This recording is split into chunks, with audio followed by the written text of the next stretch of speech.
O capítulo 14 do livro de Mateus começa com o relato de como foi a morte de João Batista. Ali começou-se a murmurar que Jesus seria então João Batista ressuscitado, né, já que teria este já sido morto. E aí vem o relato de como aconteceu.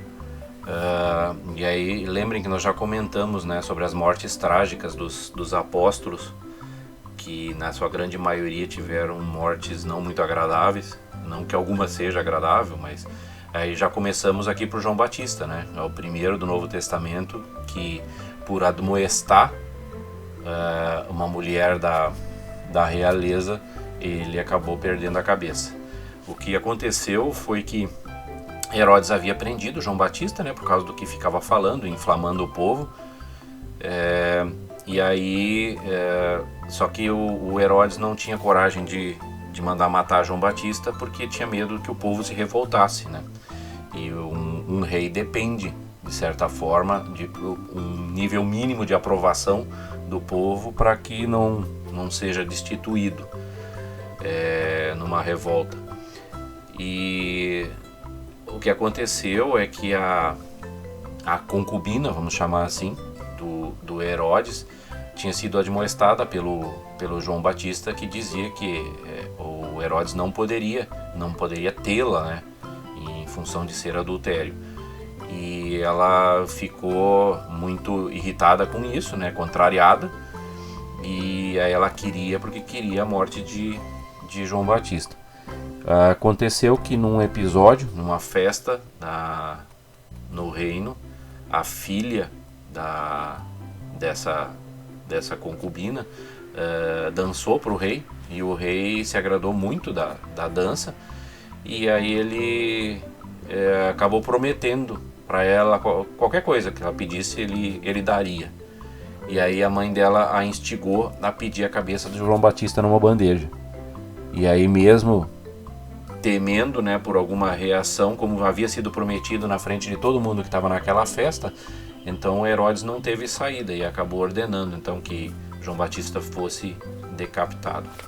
Então aí ele foi levado numa bandeja e entregue para a menina que havia dançado, que entregou para sua mãe. E os discípulos de João Batista depois pegaram o corpo e então o sepultaram. A seguir temos a narrativa da multiplicação dos pães e peixes, né? Importante destacar aqui que essa é a primeira. Muitas pessoas acham que o episódio da multiplicação de alimento durante o ministério de Jesus foi um único, mas não foi, né? Houve mais. Nesse episódio específico, ao saber da morte de João Batista, então Jesus se retirou dali num barco, né? E é relatado que por terra as multidões o seguiam. E aí, quando Jesus desembarcou, essa multidão toda se ajuntou, e Jesus então teve pena deles e começou a curar os enfermos que ali estavam.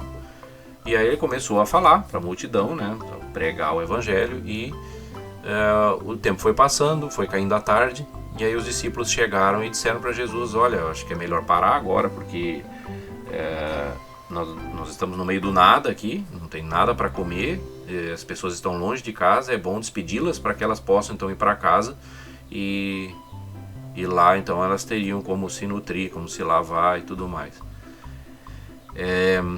Mas aí Jesus, certamente por perceber a carência e a necessidade dessas pessoas de estarem ali ouvindo, afinal, se elas não estivessem carentes de ouvir a Jesus, já teriam se deslocado com o cair da tarde. Jesus disse: não, deixa eles aí, e mandou os discípulos procurarem então o que poderia ser dado para comer. E os discípulos disseram então que só tinha ali com os presentes 5 pães e 2 peixes. A gente não sabe o tamanho desses pães e o tamanho desses peixes, mas isso, diante do restante da história, é irrelevante. A questão toda aqui é que mostrar que Jesus pode nos suprir se nós dedicamos a nossa vida a Deus. Então, o que aconteceu? Jesus mandou então que os discípulos pegassem, partissem esses pães e peixes, né, e começassem a distribuir para o povo. Era uma população grande. Depois, no final desse relato, é falado em 5.000 homens. E isso só os homens, né, fora mulheres e crianças. Então não era pouca gente. Imaginem 5.000 pessoas. Digamos aí que com as mulheres e crianças a gente tivesse 7.000 pessoas, vamos jogar por baixo. Então 7.000 pessoas e 5 pães e 2 peixes para dividir para essa população no fim da tarde, provavelmente pessoas que não tinham almoçado e já estava quase chegando na hora da janta. Aí os discípulos saem distribuindo isso, né? E parece que nunca acaba, continua distribuindo.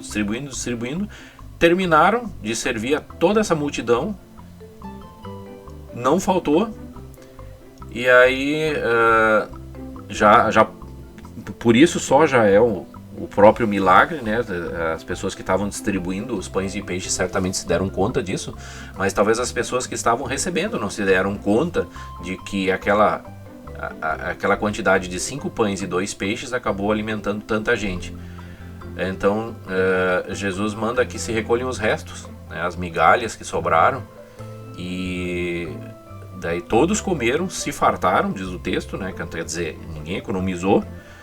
E dos pedaços que acabaram sobrando, ainda recolheram 12 cestos cheios. E aí aqui a gente tem um parâmetro de comparação de como começou e como terminou. Começou com 5 pães e 2 peixes, imagine o volume que isso dá, né, mesmo que fossem grandes. E 7.000 pessoas aproximadamente comeram e ainda sobraram 12 cestos de comida. Então, quer dizer, a sobra ainda foi muito maior do que como começou. Então isso deixou bem claro, né, que ocorreu um milagre ali da multiplicação. E aí, passada essa etapa, né, a população alimentada, Jesus ficou ali ainda fazendo o restante das curas e das pregações, e mandou os discípulos se adiantarem e passarem para o outro lado com o barco. E aí Jesus ficou ali, despediu as pessoas, né? Porque já começava a entrar a noite daí. E quando ele terminou, então, os discípulos já estavam com o barco bem longe, né? Aqui fala no texto a medida de muitos estádios da terra, né? Os estádios ali são, por exemplo, a gente pode imaginar o Coliseu, né? Não é muito diferente dos estádios de futebol e de atletismo que nós temos hoje. Então realmente era relativamente longe, mas possivelmente ainda à vista. Então conseguia se enxergar o barco. E aí Jesus vai até eles andando por sobre o mar. Aí os discípulos, quando veem aquele vulto de longe, já ficam apavorados, né? Achando que é um fantasma, né? Porque como é que poderia algo estar por cima da água, né? E aí, ficando com medo, gritaram. Mas aí Jesus já logo, sabendo disso, já logo exclamou lá que não era para eles se preocuparem, que era ele. E aí Pedro, em especial, ficou maravilhado e disse para Jesus: se és tu então, Senhor, manda-me ir ter contigo por sobre as águas. Aqui parece que ele ficou meio curioso com essa questão e queria experimentar essa experiência, né? E aí Jesus disse para ele ir. Então vem, Pedro. E aí o Pedro desceu do barco e andou por sobre as águas e chegou até Jesus. Aí vocês veem que ele teve fé suficiente, né, para conseguir andar por sobre as águas indo até Jesus.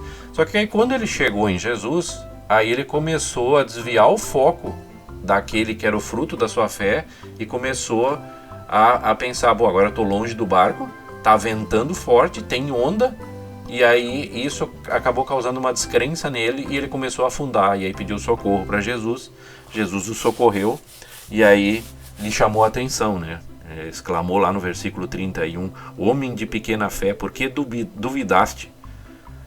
E aí quando eles subiram no barco também o vento parou, e aí todos que ali estavam declararam que verdadeiramente Jesus era o Filho de Deus.